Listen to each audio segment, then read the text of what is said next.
Journey's End was established years and years ago for unwanted, unadoptable animals. And we no longer are able to bring them in from homes because we have so many phone calls wanting help there. So now we only take them off the streets or out of the woods. If they're unadoptable, if they're handicapped, and we don't adopt out, we keep them for life. And we have, it's like a 3-house complex. One is a cattery with only cats in it. The others have cats and dogs and chickens outside and pigs and sheep and everything. They all get along together. We have no cages and no runs. They all run freely. They're all in-house animals, so they go out to play, but they're in at night. And we have, they sleep on beds and on couches, so they're not contained in any kind of a container. It's just a different philosophy. 59 dogs, 230 some odd cats, 3 sheep, 4 horses, 2 pigs, and we haven't counted the chickens.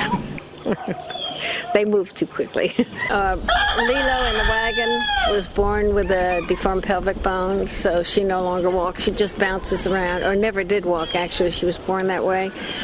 We have a blind Weimaraner from a puppy mill in Gainesville that was born with no retinas. If their blindness can be corrected, the little dog that's running around Troubles has lenses in his eye. So if it can be corrected, we give him sight. The little hound dog that we have was born with terminal glaucoma, found in the forest in Ocala with untreated glaucoma, so it's too late for us to help him. Our main concern is the veterinarian bills, because we do have a lot of handicapped animals and elderly animals, so the vet bills are very high. Skippy has Rose bone cysts, which will subside now that he's reached maturity. And everybody thought he was paralyzed, and unfortunately, the first night we had him, he was so active, he broke his leg, and he had to go to the specialist. And then he went to the specialist weekly for a cast change, and they saw the change in him, and they said, no, he's not paralyzed, he's just atrophied from being in a cage all his life. So now we're trying to build up his muscles so that he can walk. We have him in wheels, and we don't have the slings on the back, so if you notice, every once in a while he'll try to take a step. We're trying to build up his muscles so he'll ultimately be out of wheels. We hope within the next 2 to 3 months. Dog on Wheels donated them to us. They're out of Montana, and they made them for us. And they do wheels for sheep and horses and all kinds of animals, not just dogs.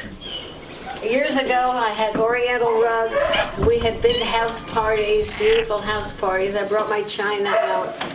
Now I use a microwave and paper towels, and the rugs are long gone. Tell me where the cookies are. Where's the cookies? My husband and I were animal cruelty investigators, and we started bringing the worst cases home while waiting to go to court, and most of the time it never happened. And then we kind of gave up in the animal cruelty. It just, you get depressed and burned out. So we gave that up and started just rescuing on our own. Troubles. We don't need that. A bad habit of saying if I die, which is really bad because I know I'm going to die one day. I have to change my grammar.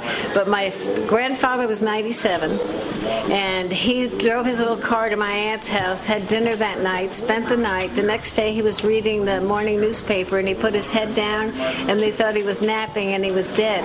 And my father, in his late 90s, also was putting a roof on the back of a little mud porch in upstate New York, and he went in to have lunch, take a break to have lunch, and he put his head down in his chair, and he died. So I tell everybody, if I sit still any length of time, check me out.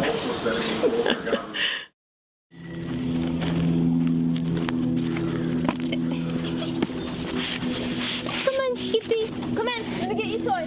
Come on, Skip.